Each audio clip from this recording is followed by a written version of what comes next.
Hello, everybody. Happy Friday again. What a wonderful. This is the last Friday of the month. So, we are going to be entering into September soon.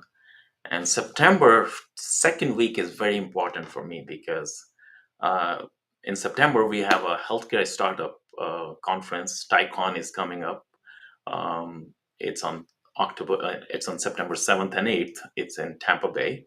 10th years of celebration for TICON. So if you are in Tampa, don't forget to join me and others and Thai Tampa Bay leadership on September 8th in Tampa River Walk. So, with this, I'm going to start my show today because I was very excited about talking about two very important things. Well, first and foremost, I hope you are able to hear me today because if you are, send me a little message that you are able to hear me. And I know some of my friends would be joining me today. So please let me know if you cannot hear, send me a message. But if you can hear me, that's perfectly fine. So I will be talking about two things today, and I had a little board meeting with one of the startups I have invested a long time back, and we were discussing about something very important, and that important thing is called accountability, and accountability towards the shareholders. What is the accountability of a startup towards the shareholders? It is very important word because if you remember when I started my startup series, we talked about six pillars of a framework which constitute healthcare startups or which helps healthcare startups to become successful if they implement this framework which has these six pillars, and one of them is called accountability. And what does that accountability means? I'm going to talk about that but I'll tell you a story what happened. So one of our startups raised almost like 40 to 50 million dollars in last 6 years. Very nice startup. I'm not going to take a name, but it was uh, a nice device which got permissions, got approvals, has an amazing management team, and they have got two series uh, two round of investments. One came from friends and families like ourselves, and then the second one came from the institutional capital from a large venture capital firm. We never had any connection. We had a very good connection with the previous founders or the original founders, and it was a family. We had a great connection with them. We talked about it, and then suddenly we received an email from one of their existing new CEO or a new venture capital firm, and they wanted to raise more funding about it, and they wanted to talk about it. So they even did not have the names of all the founders and emails. Think about it. We're talking about shareholders who invested the money in the startup when they really needed it. So finally, they were able to reach out to us. We had huge board meetings. There were many investors, friends who invested at a very seed level and angel level. They were there in the meeting as well. So finally, after a meeting, we realized that number one, this company or the original founders never informed friends and families or seed investors or angel investors what's going on in the company about the finances. We occasionally receive updates, but those updates were all about the growth of the company. We received the updates which were all about the marketing about the company, launching new products about the company, all good stories, all glorified stories, everything what we see on social media, everything what we kind of reach out to potential clients. They were treating us shareholders like their potential clients. That's the one big mistake they were doing it. And when when we talk about accountability, the first accountability starts from the shareholders or the people who invest in the company at the very seed level, angel level. We found that the company was not transparent to the shareholders.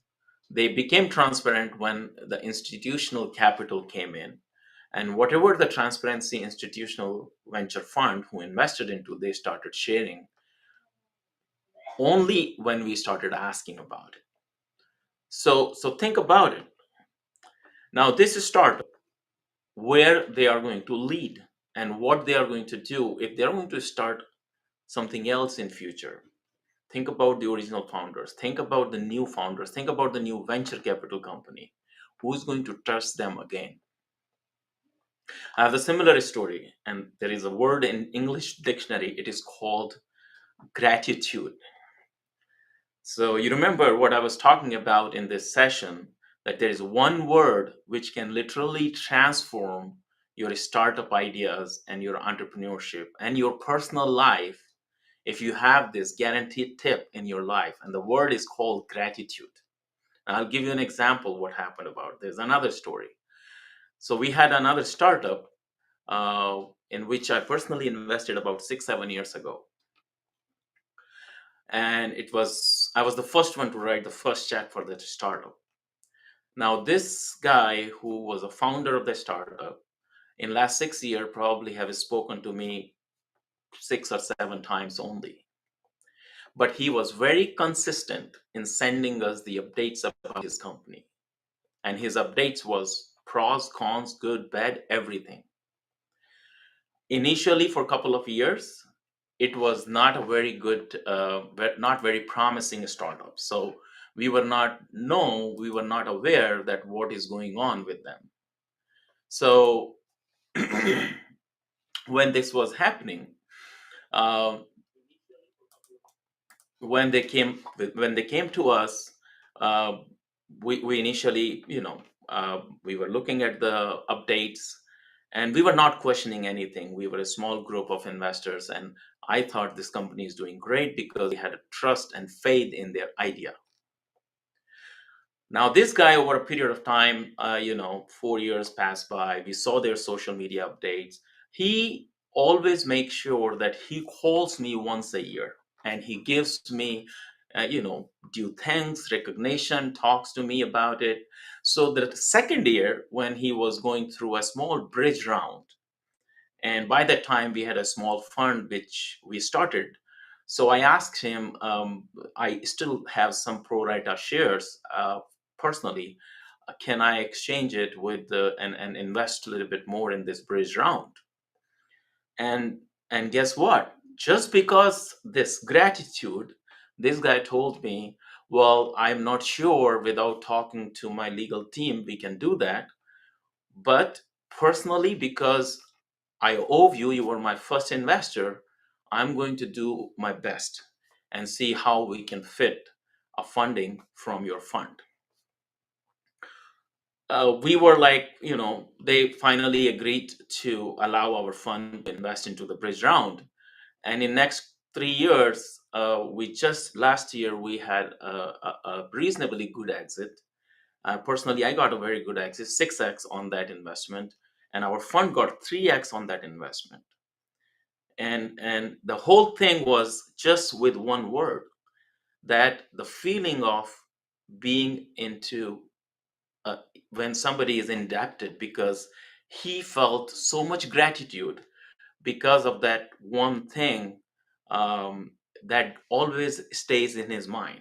And he said, all of my funding, Kunal, I got it through the friends, and I just thank them all the time whenever I find an opportunity, and they come again and invest in me. So initially, when that company, he told me the story that the initial product which he started did not fly. He had to change the product. He changed the product, but he still continued to have funding coming in because he was grateful to those people who invested in that company in the beginning. So this is the power of gratitude, gratefulness, thankfulness. And I wanted to tell this story because this is very important for startup entrepreneurs to understand. We have all kind of examples, and I told you the examples of other company who was not transparent enough to the shareholders. There is another story which happened recently, and there was another startup which is actually based out of Florida. our first investment. It's been like 10 years, and we were the major shareholders. We were like three friends who co-invested in that company. And initially, when we had a board seat, they were a little bit involved, giving us the updates about the companies. In last 8 years, we have never heard about them. We see their social media updates. We see their LinkedIn updates. They're doing great. I hope we are still the initial seed investors in that company, but we get no updates. We get no recognition. The two founders were still there. They will never respond to our emails. But once a year, when they need to make any changes, they recently got like probably $50 million, almost $50 million they raised in last few years, from venture capital funding. Company is doing great. They have over 120 employees here in Florida. But one thing, am I going to invest in that company or in these founders again? Probably not. Even if we get a very good return on their investment, think about it from the perspective that, am I going to be comfortable and investing my time, my energy, my money with those kind of startups? Probably not. So this one thing I wanted to give you, this is a tip which I wanted to tell everybody. This gratitude, if you have a gratitude, you are going to be accepted by your friends and families in the group who participated in the very first round when you launched your idea. And there's another thing which is in our framework of a startup, which is called the structure of your business. So, this structure of your business means who are your friends and foes, who can support you when you really need some help in your business, not just in terms of money, and but to support the idea. And I'll give you another story what happens. So all of these healthcare startups, if you remember, why they look for to become friends with physician community. Why? Think about it. There was a very famous, actually, emergency care healthcare startup a long time ago. They started emergency clinics in malls. The name of that startup was Health Stop. Now, what happens? It was venture capital funded. It was a venture backed startup. So Silicon Valley venture-backed startup, they did not have friends in physician community.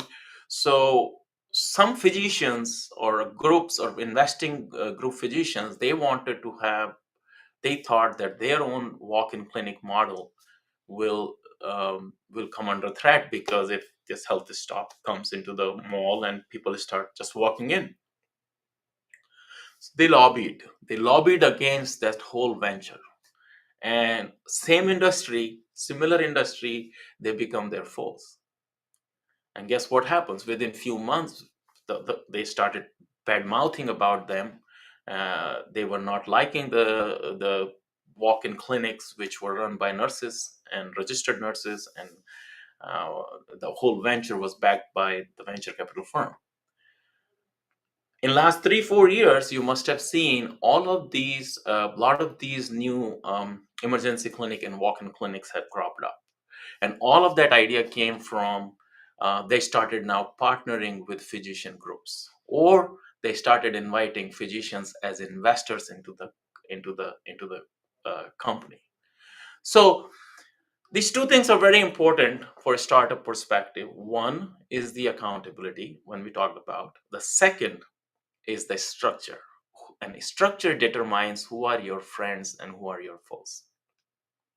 Well, I want to keep my session within 15 to 20 minutes so that it has enough stories which can give you enough perspective about what I'm talking about. My goal by doing these sessions is more and more to educate you guys, especially those who wants to start something in healthcare ventures. I will continue to share my stories. I will continue to give you updates what's going on.